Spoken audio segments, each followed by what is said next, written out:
২৮ ফেব্রুয়ারি যুক্তরাষ্ট্র ও ইসরায়েলের এক যৌথ বিমান হামলায় ইরানের সর্বোচ্চ নেতা আয়াতুল্লাহ আলী খামেনি নিহত হন। কিন্তু মৃত্যুর ১০০ দিন পেরিয়ে গেলেও এখনও তার মরদেহ দাফন সম্পন্ন হয়নি। ফলে আন্তর্জাতিক অঙ্গনে ব্যাপক আলোচনা ও জল্পনা তৈরি হয়েছে।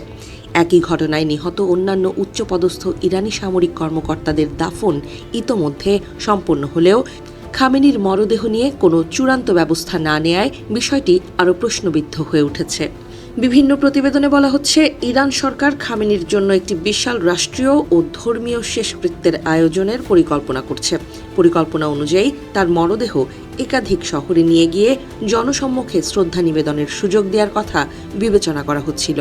তবে চলমান যুদ্ধ পরিস্থিতি এবং নিরাপত্তা ঝুঁকির কারণে এই ধরনের বড় আয়োজন বাস্তবায়ন করা এখন জটিল হয়ে পড়েছে। শিয়া ইসলামী রীতি অনুযায়ী সাধারণত মৃত্যুর পর দ্রুত দাফন সম্পন্ন করা হয়, তবে বিশেষ পরিস্থিতিতে ব্যতিক্রম হতে পারে। বিশ্লেষকদের মতে বর্তমান পরিস্থিতি সেই ব্যতিক্রমী অবস্থার মধ্যেই পড়ছে, যেখানে ধর্মীয় রীতির পাশাপাশি রাষ্ট্রীয় নিরাপত্তা ও রাজনৈতিক বাস্তবতাও বড় ভূমিকা রাখছে। নিরাপত্তা উদ্বেগকে দাফন বিলম্বের অন্যতম প্রধান কারণ হিসেবে দেখা হচ্ছে। ধারণা করা হচ্ছে, যদি বিশাল জনসমাগমে শেষকৃত্য অনুষ্ঠিত হয় তাহলে তা হামলা বা নাশকতার ঝুঁকিতে পড়তে পারে। বিশেষ করে চলমান উত্তেজনাপূর্ণ পরিস্থিতিতে ইরানের নেতৃত্ব এই ধরনের ঝুঁকি নিতে চাইছে না। এছাড়া খামেনির উত্তরসূরি হিসেবে আলোচিত তার ছেলে মোস্তফা খামেনিকে ঘিরেও নিরাপত্তা উদ্বেগ রয়েছে। বিভিন্ন প্রতিবেদনে দাবি করা হয়েছে, তিনি সাম্প্রতিক সংঘাতে আহত হয়েছেন। বর্তমানে তার অবস্থান ও নিরাপত্তা নিয়ে অনিশ্চয়তা রয়েছে। এ কারণে জনসম্মুখে বড় কোনো অনুষ্ঠানে তার উপস্থিতি নতুন ঝুঁকি তৈরি করতে পারে বলে আশঙ্কা করা হচ্ছে। খামেনির দাফন বিলম্বিত হওয়ায় ইরানের রাজনৈতিক ভবিষ্যৎ নিয়েও প্রশ্ন উঠতে শুরু করেছে। আন্তর্জাতিক পর্যবেক্ষকরা দেশটির নেতৃত্ব কাঠামোর স্থিতিশীলতা, উত্তরসূরি নির্ধারণ প্রক্রিয়া এবং ক্ষমতা হস্তান্তরের সম্ভাব্য প্রভাব নিয়ে নজর রাখছেন।